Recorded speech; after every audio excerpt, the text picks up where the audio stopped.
What's up guys?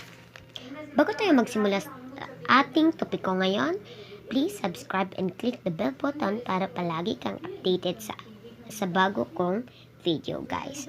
So ang topiko natin ngayon ay tungkol sa mga parrotfish.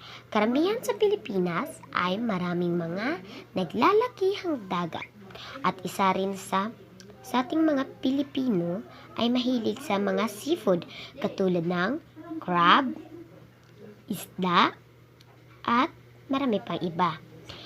Ang parrotfish ay naiiba sa lahat. Ang parrotfish ay nakakatulong rin sa ating karagatan. Yung mga ngipon nila ay napakatibay, parang kahoy.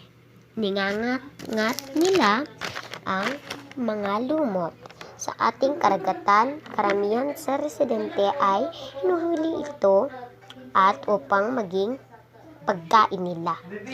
Ang mga taong dumadalo dito ay lumangoy pa upang makita lang ang mga parrotfish. Ang mga parrotfish, hindi mo sila makikilala dahil ang kanilang mga balat ay nag-iibang-ibang kulay.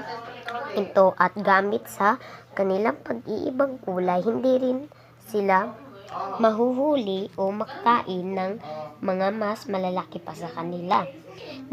Katulad ng sharks at iba pa. Mas mabuti pang buhayin nyo sila kaysa sa patayin at kainin sila. At yun lang, sana po may natutunan kayo sa topiko natin ngayon. Salamat. Don't forget to subscribe. Bye guys.